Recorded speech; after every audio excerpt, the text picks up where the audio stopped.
Assalamualaikum warahmatullahi wabarakatuh. Perkenalkan, nama saya Desi Etaja Vidiana dengan NIM 230104030002.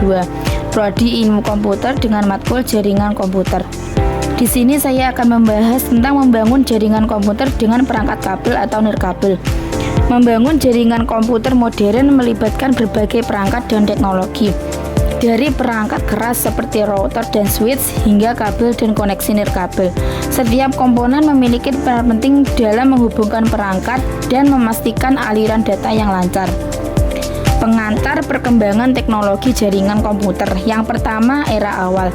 Jaringan komputer pertama seperti ARPANET muncul di tahun 1960-an menggunakan teknologi sederhana dan terbatas. Yang kedua, era Ethernet.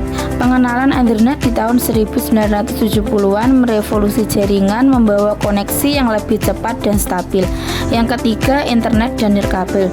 Munculnya internet dan teknologi nirkabel di akhir abad ke-20 membawa jaringan ke era baru, lebih mudah diakses dan luas. Yang keempat, era modern. Saat ini jaringan berkembang pesat dengan kecepatan tinggi, keamanan yang lebih baik, dan kemampuan untuk menghubungkan perangkat secara global. Komponen dasar jaringan komputer. Yang pertama adalah perangkat. Perangkat jaringan seperti router, switch, dan komputer adalah inti dari jaringan, memungkinkan komunikasi dan berbagi data. Yang kedua adalah kabel. Kabel jaringan seperti kabel UTP dan STP menyediakan koneksi fisik antara perangkat, mentransmisikan data secara elektronik. Yang ketiga, protokol. Protokol secara jaringan seperti TCP/IP mengatur atau komunikasi, memastikan data dikirim dan diterima dengan benar antara perangkat. Selanjutnya, perangkat jaringan seperti router, switch, NIC, dan lainnya. Router adalah menghubungkan jaringan yang berbeda dan mengarahkan lalu lintas data berdasarkan alamat IP. Switch menghubungkan perangkat dalam jaringan yang sama, memfilter lalu lintas data untuk efisiensi dan keamanan. NIC atau Network Interface Card adalah kartu yang memungkinkan komputer untuk terhubung ke jaringan, mengubah data digital ke sinyal elektronik.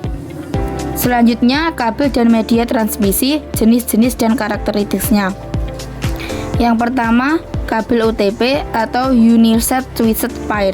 Kabel UTP adalah jenis kabel jaringan paling umum, terdiri dari 4 pasang kabel yang dipelintir untuk mengurangi gangguan elektromagnetik.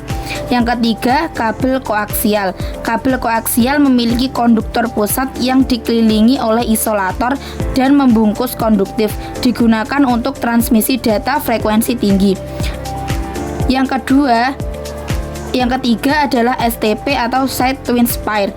Kabel STP menawarkan perlindungan lebih dari gangguan dengan lapisan pelindung tambahan di sekitar kabel, cocok untuk lingkungan yang sangat bising. Yang keempat, kabel serat optik.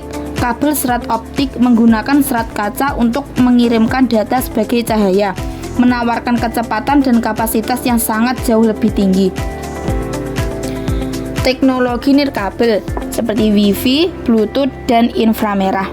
Yang pertama, Wi-Fi. Wi-Fi menggunakan gelombang radio untuk menghubungkan perangkat jarak jauh, menawarkan fleksibilitas dan mobilitas. Yang kedua adalah Bluetooth. Bluetooth digunakan untuk menghubungkan perangkat jarak dekat seperti handphone, speaker, dan smartphone. Yang ketiga, inframerah. Inframerah menggunakan gelombang elektromagnetik untuk komunikasi jarak dekat, umumnya digunakan untuk remote control dan aplikasi khusus. Selanjutnya, merancang topologi jaringan yang efektif. Yang pertama, menggunakan bus. Topologi bus sederhana dan hemat biaya, tetapi rentan terhadap kesalahan dan memiliki kinerja terbatas. Yang kedua, star. Topologi star lebih andal dan mudah dikelola, tetapi membutuhkan lebih banyak kabel dan perangkat hub pusat. Yang ketiga, ring. Topologi ring memiliki kinerja tinggi dan toleransi kesalahan, tetapi sulit untuk dikonfigurasi dan memerlukan perangkat khusus. Yang keempat, mesh. Topologi mesh menawarkan keandalan dan redundansi tinggi, tetapi membutuhkan lebih banyak kabel dan perangkat. Penutup atau kunci sukses membangun jaringan komputer. Pertama, perancangan yang matang.